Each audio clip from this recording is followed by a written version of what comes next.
Tunaingia katika sehemu ya pili ya stori yetu Nipende Ndani ya Nafsi Yako. Tunaanza pale tulipoishia. Na kwa sasa Basma akawa anatoka nje kama kawaida kwa sababu watu walikuwa washamjua. Kwa hiyo haikuwa na haja ya kuendelea kumfungia ndani. Majirani walicheka mpaka baadaye wakamzoea na maisha yakaendelea. Basma akaanza mazoezi ya kukimbia ili aweze kupungua kidogo mwili wake. Alikuwa anakimbia kila siku asubuhi, mara kwa mara akiwa anakimbia alikuwa anakutana na Daniel.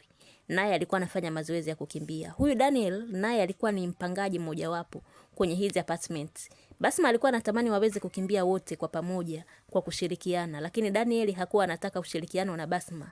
Hivyo kila mmoja alikuwa anakimbia kivyake. Hata wale majirani wengine walikuwa hawana muda na Basma, walikuwa wanamtenga sana. Hawakutaka ushirikiano naye kwenye chochote kile. Wao walikuwa wanajiona wa mjini, Basma walikuwa wanamuona wa kijijini. Mtu mmoja tu ndiye alijitokeza kuwa karibu na Basma, alikuwa ni Salha. Huyu Salha alikuwa amepanga naye kwenye hizi apartments. Yeye alikuwa anaishi na kaka yake. Alikuwa kashamaliza chuo Salha, ila bado hakuwa akapata ajira. Ila kaka yake alikuwa anafanya kazi. Kaka yake alikuwa ni daktari kwenye hospitali moja ya serikali. Huyu kaka yake alikuwa anaitwa Orhan. Basma alikuwa anaamka asubuhi sana. Mara nyingi huaga na anawahi kuamka kwa ajili ya kufanya kazi zake za nyumbani. Hakuwa mzito Basma, alikuwa ni kibonge mwepesi. Siku moja aliamka asubuhi sana na kutoka nje kuendelea na kazi zake. Za asubuhi. Mara daktari Rohani alitoka nyumbani kwake na kumuona Basma akiwa nje. Alimsalimia kwa furaha. Basma akaitikia na daktari Rohani akaondoka zake kupanda gari yake na kuondoka kazini. Baada ya daktari Rohani kuondoka zake, Basma akajikuta na waza sana kuhusu hii familia ya daktari Rohani. Ni wao pekee wanaonyesha upendo kwake. Lakini hawa wengine wote walikuwa na chuki za waziwazi kabisa kwake. Walikuwa wanamchukia sana. Basma alikuwa haelewi kwa nini hawa watu walikuwa wanamchukia namna hiyo. Sasa akiwa amekaa pale nje, Basma anaendelea na kazi zake, alimuona Bosco mume wa Getruda. Alifika na gari yake, akashuka na kuingia ndani ya nyumba yake. Basma akawa anaendelea na kazi zake, lakini ghafla akaanza kusikia kelele kwenye nyumba ya kina Getruda. Kusikiliza vizuri, Basma alimsikia Getruda akiwa anamlalamikia mumewe kwa kulala nje ya nyumbani. Usiku mzima hakuwepo nyumbani na anarudi muda huo wa asubuhi. Mwanaume akawa anamjibu shiti Getruda. Alikuwa anamwambia kama anaumia sana kuhusu yeye, basi njia nyeupe anaweza kaenda nyumbani kwao. Na kama hataki kuondoka nyumbani kwao, basi akae kimya na aendelee kuvumilia kila kitu anachokifanya bwana Bosco. Getruda akawa anaendelea kuongea na hasira zilikuwa zimempanda haswa, akawa anamjibu shiti mume wake. Kitendo kilichofanya Bosco ajisikie hasira sana na kuanza kumpiga mke wake. Hayo yote akiwa yanaendelea ni Basma tu ndio alikuwa anayasikia. Getruda alipigwa sana na mume wake mpaka Basma akawa anajisikia huruma kuona mwanamke mwenzie anapitia wakati mgumu sana kwa mume wake. Alitamani kwenda kumsaidia Getruda lakini aliogopa kuingilia mambo yasiyomhusu. Muda wa mchana Basma alitoka nje ya nyumba yake akaenda chini ya mti wa kivuli akiwa na mkeka wake, akaenda kutandika kwa ajili ya kulala, kujipumzisha. Lakini kabla hajapata usingizi vizuri, alifika Samia na Getruda na wakamtaka Basma aamke ili wakae wote kwenye mkeka. Lakini walikuwa hawamwamshi kwa ustaarabu, walikuwa wanaongea maneno makali sana kwa Basma. Samia alikuwa anasema amka tukae wote, lilivyokuwa bonge, mkeka mzima ameenea peke yake. Getruda yeye akawa anasema jitu bonge kama tembo alafu bado linalalalala tu ili lizidi kunenepeana. Bilali kazi anayo. Na sidhani kama hizo chaga zao humu chumbani kama hazijavunjika, maana sio kwa uzito wa huyu tembo mzee. Hayo yalikuwa ni maneno ya Getruda. Basma akawa ameshaamka, amekaa kitako anawaangalia tu. Mtu aliyekuwa anamshangaa sana alikuwa ni Getruda. Alikuwa anamwangalia anavyomuongelea vibaya, wakati yeye mwenyewe kwenye nyumba yake hakuna amani. Mumewe anamdharau mpaka anarudi nyumbani asubuhi, na akiuliza wapi mume kalala, anajibiwa shiti. Akizidi kuuliza, anapata kipigo kitakatifu haswa. Lakini yeye hayaoni, anayaona ya wenzie tu ya kuvunja chaga wakilala. Basma akabaki kusikitika tu na kujisemea mwenyewe moyoni, kazi kweli kweli. Baadaye Basma akaenda kwake kwa ajili ya kupika chakula cha mchana. Akiwa yupo ndani akafika Salha na kupiga naye story.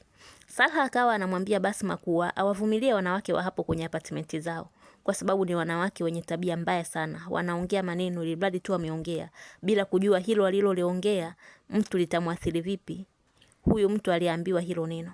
Basma akawa akamuelewa Salha. Baadaye muda wa jioni Basma alikuwa yupo sebleni kwake amekaa kwenye apartment yao. Walikuwa wapo karibu na apartment ya Daniel ambaye anapenda kujiita Mr. D. Sasa Basma akiwa yupo sebreni kwake akaanza kusikia vilio vya kimahaba vikitoka kwenye nyumba ya Mr. D. Basma akajua Mr. D yupo na mwanamke ndani wanastarehe. Akaachana na kusikiliza hayo mambo. Akawa yupo busy na yake huko kwake. Lakini japo alikuwa anapotezea, ila bado alikuwa anaendelea kusikia sauti za mahaba zikitoka kwa Mr. D. Na baada ya saa moja kupita, Basma akawa anamsikia Mr. D akiwa anaongea na mwanamke wakiwa wanatoka ndani kuelekea nje. Basma akasogea dirishani kwake na kuchungulia nje ili kumjua huyo mwanamke ambaye alikuwa yupo na Mr. D kitandani. Baada ya kuangalia nje, alishangaa kumuona Lea. Alishtuka sana Basma baada ya kumuona huyu Lea. Kwani huyu binti alikuwa ni mtoto wa mchungaji, ambaye huyu mchungaji alikuwa ni jirani yao kabisa hapo kwenye apartmenti zao. Nyumba ya mchungaji haikuwa ni moja ya apartmenti zao, ila ilikuwa karibu sana na apartmenti zao. Na huyu Lea binti wa mchungaji alikuwa ni mtoto mdogo bado. Hakuwa kafika hata miaka 18. Alikuwa bado ni mwanafunzi wa form 2, ila Mr. D alikuwa yupo naye kwenye mahusiano. Basma alitoka pale dirishani na kujisemea mwenyewe kwa sauti ya chini sana. Huyu kijana Daniel anajitafutia matatizo sana kwa kutembea na mwanafunzi. Kesho yake asubuhi kulikucha na Basma kama kawaida yake alivaa nguo zake za mazoezi tayari kwa mazoezi ya kukimbia. Alikimbia kwa muda mrefu sana na baada ya kuridhika akaanza kurudi alipotoka. Sasa muda huo Mr. D yeye alikuwa tayari ameshakimbia na alikuwa yupo anafanya mazoezi ya viungo. Basma alipofika naye akaanza mazoezi ya viungo. Mr. D baada ya kumuona Basma aliacha kufanya mazoezi na kumwangalia kwa dharau. Baada ya kumwangalia kwa muda akaanza kucheka. Baada ya kumwangalia kwa muda akaanza kucheka kwa dharau pia, huku akimwambia hawezi kupungua kamwe hata afanye nini. Akazidi kumwambia kuwa Basma ni mwanamke mbaya sana. Jinsi alivyo hawezi kumvutia yeye kwa chochote kile kwa sababu yupo kama pipa. Havutii hata kidogo. Akamwambia kuwa Bilali hata kuja kuibiwa hata siku moja mke wake. Yeye atakuwa wake wa milele. Na kamwe hatotokea mwizi na kuiba mali zake. Basma hakuwa na maneno yoyote yale. Yeye alikuwa yupo kimya tu. Mchana wa siku ile Basma alikuwa yupo ndani kwake anapika. Lakini ghafla akasikia kelele kwenye nyumba ya Mr. D. Basma akajiuliza Mr. D anagombana na nani? Maana walikuwa wanafokeana. Basma kusikiliza vizuri akagundua ni Mr. D pamoja na sauti ya mwanamke ndio walikuwa wapo kwenye mzozo. Mr. D alikuwa anamwambia huyu mwanamke kuwa pesa aliyoitoa ni ndogo sana, hivyo anatakiwa aongeze pesa. Huyu mwanamke akawa anasema kuwa yeye kwa sasa pesa hana, hivyo anaomba Mr. D aweze kuipokea hii pesa aliyompatia. Sasa Basma baada ya kusikiliza vizuri hii sauti ya huyu mwanamke akagundua kuwa alikuwa ni Samia. Sasa akajiuliza Basma kuwa Samia na Mr. D walikuwa wanadaiana pesa. Usiku Bilali alivyorudi nyumbani, ugomvi ulianza kati yake na mke wake Basma. Bilali alikuwa hataki kuendelea kuishi na Basma. Alikuwa anataka Basma aweze kuondoka zake nyumbani kwao. Alikuwa anasema Bilali kachoka kumlisha mwanamke asiyekuwa na faida kwake. Hivyo hawezi kuendelea kuishi na Basma, kwa hiyo aondoke zake kwao. Basma alikuwa anamuomba Bilali asimwache kwa sasa hivi kwa sababu bado mapema sana. Anaomba akaekae kidogo. Alafu baadaye ndio waweze kuachana ili hata akirudi kwao aonekane alikaa kidogo kwa mume wake. Bilali akawa hataki kuelewa anachokiongea Basma. Maneno ya kashfa yalikuwa yanamtoka Bilali.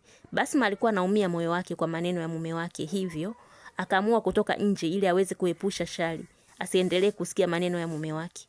Akiwa nje Basma alienda kukaa karibu na nyumba ya Bahati. Alikaa chini na kutulia hapo. Mara gari ya Orhani kaingia. Orhani akaenda kupaki gari yake na kushuka ndani ya gari na kuingia ndani ya nyumba yake. Hakuweza kumuona Basma, kwani Basma alikuwa amekaa sehemu ya kujificha. Akiwa ameendelea kutulia pale alipokaa Basma, mara alishtuliwa na sauti ya mwanaume iliyokuwa inazungumza ndani kwa Bahati. Aliyekuwa anaongea alikuwa ni Hatibu, mume wa Bahati. Huyu mzee Hatibu alikuwa haongei kwa sauti ya chini. Alikuwa anaongea kwa kufoka. Alikuwa anamfokea mkewe Bahati. Anamfokea kweli kweli kama mtoto mdogo ambaye uelewa wake bado haujawa mpana.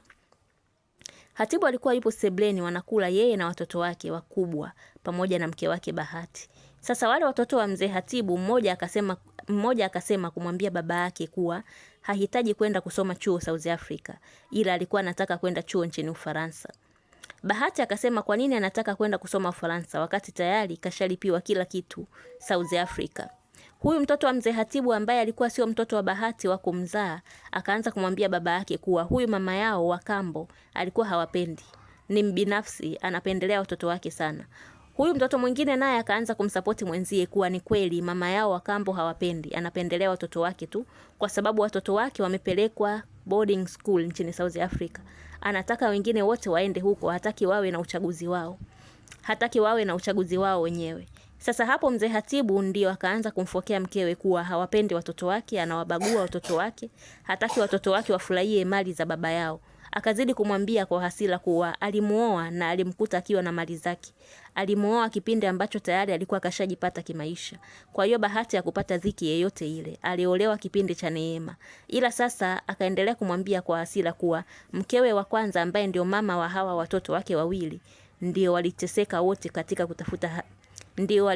wote katika kutafuta hizi mali ambazo mpaka leo wapo nazo. Hivyo watoto wake wakubwa ndio wenye haki kabisa na hizi mali kwa sababu mama yao naye alikuwa ni mmoja wapo aliyetafuta naye hizi mali.